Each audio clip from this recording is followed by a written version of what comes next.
Hi friends, എല്ലാവർക്കും നമസ്കാരം. ഞാൻ വന്നിട്ടുള്ളത് ഒരു സ്വീറ്റ്നെസ്സായ ഒരു സ്നാക്സ് റെസിപ്പിയുമായിട്ടാണ്. സ്കൂളിൽ നിന്നും വിട്ടു വരുന്ന കുട്ടികൾക്കൊക്കെ വളരെയധികം ഇഷ്ടപ്പെടുന്ന ഒരു സ്നാക്സ് റെസിപ്പിയുമായിട്ടാണ്. എന്നാൽ അതെങ്ങനെയാണ് ഉണ്ടാക്കുന്നത് നമുക്ക് നോക്കാം. ഈ സ്നാക്സ് ഉണ്ടാക്കാനായി ഒരു ബൗളിലേക്ക് 1.25 കപ്പ് മൈദമാവ് എടുത്തിട്ടുണ്ട്. 1.25 കപ്പ് എന്നത് 200 ഗ്രാം ഉണ്ട്. അതിലേക്ക് ഒരു 1/2 ടീസ്പൂൺ ഉപ്പിട്ട് കൊടുത്ത് ഒന്ന് ഇളക്കി കൊടുക്കാം.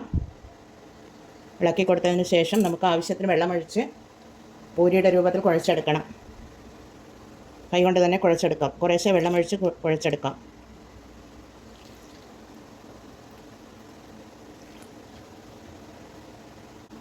കുഴച്ചെടുത്ത് വെച്ചിട്ടുണ്ട്. അതിൻ്റെ മുകളിൽ ഒരു തുള്ളി എണ്ണ തടവി വെച്ച് അത് നമുക്ക് മാറ്റി വെക്കാം. പിന്നീട് ഒരു പാൻ സ്റ്റൗ മീത വെച്ച് കൊടുത്തിട്ടുണ്ട്. തീ ഓണാക്കി കൊടുക്കാം. അതിലേക്ക് ഒരു 2 ടേബിൾ സ്പൂൺ നെയ്യാണ് ഒഴിച്ച് കൊടുക്കുന്നത്. 2 ടേബിൾ സ്പൂൺ നെയ്യ് ഒഴിച്ച് കൊടുക്കുന്നുണ്ട്.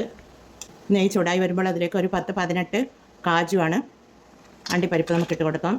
കുറച്ച് ഒരു 200 ഗ്രാം ഉണ്ടാവും കിസ്മിസും ഇട്ട് കൊടുക്കാം. കിസ്മിസ് ഒന്ന് വീർത്ത് വരണം. ഇതൊന്ന് ഫ്രൈ ആയി വരണം. നമുക്ക് കോരി മാറ്റാം. കോരി മാറ്റി എടുത്ത് വെച്ചിട്ടുണ്ട്. ഇനി ഈ അണ്ടിപ്പരിപ്പൊന്ന് ചെറുതായി ഒന്ന് ക്രഷ് ചെയ്തെടുക്കണം. പിന്നീട് ഇതിലേക്ക് ഒരു അരമുറി തേങ്ങ ചിരകിയതാണ്, അതിട്ട് കൊടുക്കാം.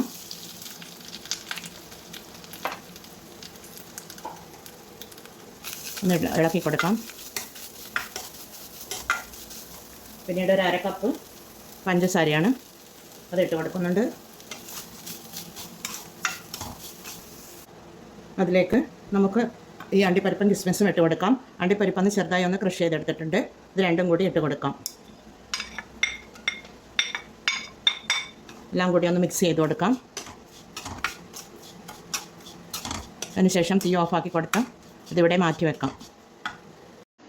കുഴച്ച് വെച്ച മാവ് ഇവിടെ നല്ല സോഫ്റ്റായി വന്നിട്ടുണ്ട്. ഇതിനി ഓരോ ഉരുളകളാക്കി നമുക്ക് എടുത്ത് വെക്കാം. പൂരിയുടെ അളവിൽ ഓരോ ഉരുളകളാക്കി ഇതേപോലെ എടുത്ത് വെക്കണം. ഇവിടെ 10 ഉരുളകളാക്കി എടുത്ത് വെച്ചിട്ടുണ്ട്. ഇതിനി പരത്തി എടുക്കണം നമുക്ക്. അതിനായി ഒരു ചപ്പാത്തി പലക എടുത്ത് വെച്ചിട്ടുണ്ട്. അതിലേക്ക് കുറച്ച് മാവ് തടവി കൊടുക്കാം. എന്നിട്ട് ഓരോ ഉരുളകളും ഇതേപോലെ പരത്തിയെടുക്കുക.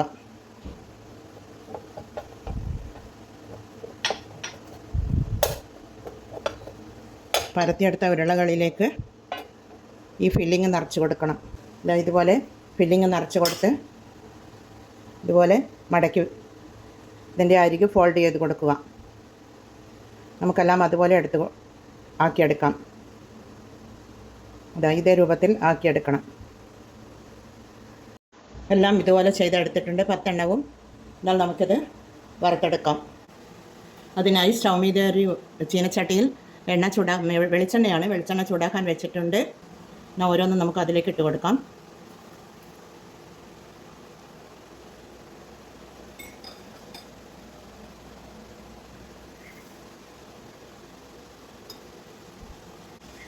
ഒന്നുകൂടി അതിലേക്ക് ഇട്ടതിന് ശേഷം നമുക്കത് കോരി മാറ്റാം. ഇതിവിടെ റെഡി ആയിട്ടുണ്ട്. ഇതിലേക്ക് ഇട്ട് കൊടുക്കാം.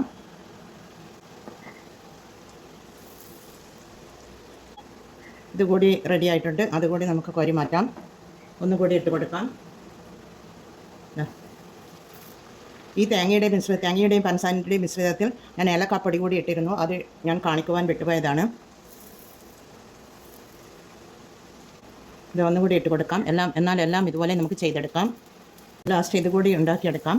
ഇപ്പോൾ സ്കൂൾ തുറന്നതാണല്ലോ. സ്കൂൾ വിട്ട് വരുന്ന കുട്ടികൾക്ക് വളരെയധികം ഇഷ്ടപ്പെടുന്ന ഒരു സ്നാക്സ് റെസിപ്പിയാണിത്. എന്നാൽ എല്ലാവരും ഇത് ഉണ്ടാക്കി കൊടുത്ത് നോക്കണേ. കുട്ടികൾക്കൊക്കെ വളരെയധികം ഇഷ്ടപ്പെടും. എല്ലാം ഇവിടെ റെഡി ആയിട്ടുണ്ട്. എന്നാൽ തീ ഓഫാക്കി കൊടുക്കാം. നമുക്കിതൊരു സർവിംഗ് പ്ലേറ്റിലേക്ക് മാറ്റാം. ഇതൊരു സർവിംഗ് പ്ലേറ്റിലേക്ക് മാറ്റിയെടുത്ത് വെച്ചിട്ടുണ്ട്. എല്ലാവരും നിങ്ങളുടെ കുട്ടികൾക്ക് ഇതൊക്കെ ഉണ്ടാക്കി കൊടുത്ത് നോക്കണേ. എല്ലാവരും ഇത് ട്രൈ ചെയ്ത് നോക്കി ഫീഡ്ബാക്ക് അറിയിക്കണേ. കമൻറ്റും സബ്സ്ക്രൈബും ചെയ്ത് സപ്പോർട്ട് ചെയ്യണേ. അടുത്ത ഒരു വീഡിയോയുമായി വരുന്നത് വരെ എല്ലാവർക്കും താങ്ക് യു ഫോർ വാച്ചിങ്.